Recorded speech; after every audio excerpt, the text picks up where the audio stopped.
ایسی کون سی بات تھی کہ اللہ تعالیٰ نے 1400 سال پہلے فرمایا کہ بہت سے لوگ ایسے ہیں جو اللہ پہ یقین تو رکھتے ہیں لیکن مشرک ہوتے ہیں؟ کیا آپ نے کبھی زندگی میں یا پھر اپنے ارد گرد لوگوں کو دیکھا ہے شرک کرتے ہوئے، باوجود اس کے کہ وہ اللہ تعالیٰ پہ یقین رکھتے ہیں، یہاں تک کہ وہ نماز بھی پڑھتے ہیں، روزہ بھی رکھتے ہیں، لیکن پھر بھی وہ شرک کرتے ہیں؟ اللہ تعالیٰ نے سورہ یوسف میں فرمایا ہے، ان میں سے اکثر لوگ باوجود اللہ پہ ایمان رکھنے کے بھی مشرک ہی ہیں۔ اس کا مطلب یہ ہوا کہ اللہ تعالیٰ 1400 سال پہلے ہی جانتا تھا کہ آگے جو لوگ آنے والے ہیں وہ کس طرح سے اللہ تعالیٰ کے اوپر ایمان رکھنے کے ساتھ ساتھ شرک بھی کریں گے۔ سعودی عربیہ کی ایک رپورٹ کے مطابق جتنے بھی پاکستانی یا پھر انڈیا یا پھر بنگلہ دیشی مسلمان حج اور عمرہ پہ جاتے ہیں، وہ اپنے ساتھ تعویذ، بتیاں اور لکھے ہوئے کچھ صورتیں ساتھ لے جاتے ہیں جو ان کے پیروں نے، جو ان کے فقیروں نے ان کو دی ہوتی ہیں، اور وہ جا کے وہاں پہ باتھ روم میں اس کو فلش کرتے ہیں، جس کی وجہ سے جب وہاں کے واش روم کا جو پانی تھا وہ رک گیا، جب وہاں پہ صفائی کی گئی تو دیکھا گیا کہ بہت سی صورتیں، بہت سے ایسے کلام تھے جن پہ اللہ کا نام بھی لکھا ہوا تھا، وہ سبھی انہوں نے وہاں پہ جا کے فلش کیے۔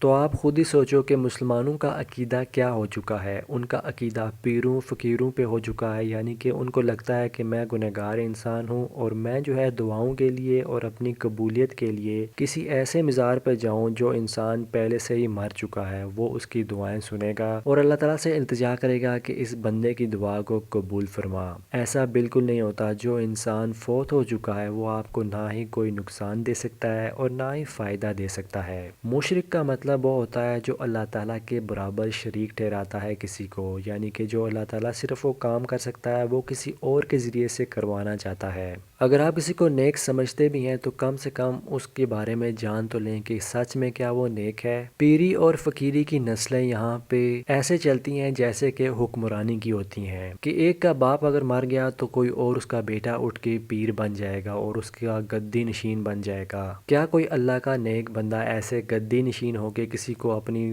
وراثت میں نیکیاں دے سکتا ہے؟ کیا آپ خود ہی سوچیں اس بارے میں۔ اور اگر کوئی سچ میں نیک انسان ہے بھی تو کیا وہ یہ برداشت کرے گا کہ اس کے گھر کے باہر یا پھر اس کی کسی خاص جگہ کے باہر لوگ جو ہیں اپنی لائن لگا کے کھڑے ہیں اور نمازوں کا وقت بھی ایسے ہی گزر رہا ہے اور بے پردگی ایسی ہے کہ ایک لائن میں عورتیں کھڑی ہوتی ہیں اور دوسری لائن میں جو ہے مرد کھڑے ہوتے ایک دوسرے کو دیکھ رہے ہوتے ہیں؟ آپ خود ہی یہ سوچ لیں کہ وہ انسان کتنا نیک ہوگا جو پردے کا خیال تک نہیں کر رہا اور دوسروں کا وقت ضائع کر کے ان کو چٹھیاں کی چٹھیاں یعنی کہ تعویذ بنا کے دے رہا ہے۔ اور کیا ایسے تعویذ پہ لکھنے سے کیا دعائیں اور مرادیں پوری ہوتی ہیں؟ اور کیا یہ تعویذ اور بتیاں آسمان سے اترتی ہیں؟ آپ کو خود ہی سوچنا چاہیے کہ دعائیں جو ہیں صرف اور صرف اللہ ہی قبول کر سکتا ہے، نہ ہی کوئی بیماری کسی سے کوئی دور کی جا سکتی ہے اور نہ ہی کسی کی کوئی خواہش کو پورا کیا جا سکتا ہے، نہ ہی کوئی اور انسان جس کو آپ نیک سمجھ رہے ہیں اس کی دعاؤں سے کچھ بھی ہو سکتا ہے۔ ہاں یہ ہے کہ جب جس دعا کا قبول ہونا لکھا ہوتا ہے وہ اسی وقت ہی ہوتی ہے، ساتھ میں اللہ تعالیٰ آپ کی کوشش دیکھتے ہیں، آپ کی خود کی دعا بھی دیکھتے ہیں کہ آپ اللہ تعالیٰ سے کتنے سچے دل سے ایمان کے ساتھ اس سے دعا کر رہے ہیں۔ اگر آپ کے دل میں یا پھر آپ نے زندگی میں کافی زیادہ شرک کیے ہیں، یعنی کہ اللہ کے سوا بھی کسی کو ایسا سمجھا ہے کہ یہ بھی دعائیں قبول کروا سکتا ہے، تو سمجھ لیں آپ کی دعائیں، آپ کے اوپر جو مشکل حالات اور بیماری آئی ہے وہ صرف آپ کی اپنی ہی وجہ سے آئی ہے۔ اور یہ بات میں نہیں کہہ رہا، یہ اللہ تعالیٰ نے قرآن پاک میں فرمایا ہے کہ باوجود اللہ کے ایمان لانے کے لوگ مشرک ہیں۔ تو اللہ تعالیٰ نے کن مشرکین کا ذکر کیا ہے؟ کیا وہ کوئی کسی اور زمانے میں پیدا ہوئے تھے یا پھر اس زمانے میں تھے؟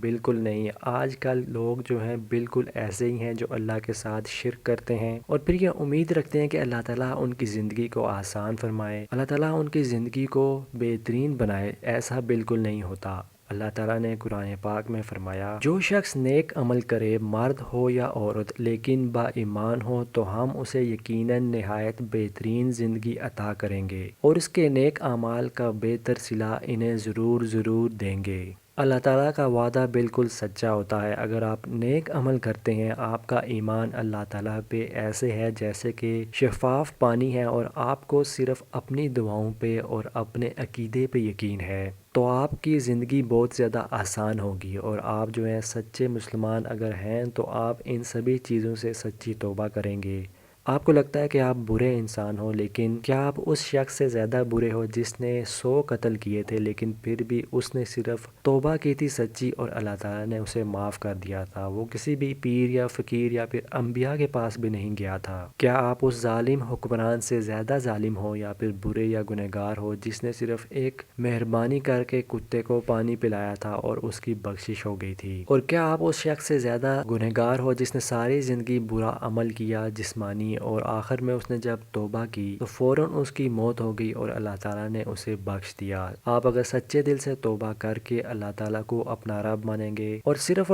اپنی دعاؤں پہ اور نیک عمل کر کے اللہ تعالیٰ کو راضی کریں گے، فرض نمازوں کو ادا کر کے، نفل نمازوں کو ادا کر کے، اور صدقہ اور زکوٰۃ دے کے، راتوں کو اٹھ کے تہجد پڑھ کے، تو آپ کو اللہ تعالیٰ ضرور دونوں جہاں کی خوشیاں عطا فرمائے گا۔ اللہ تعالیٰ ہم سب کو عمل کی توفیق دے، آمین۔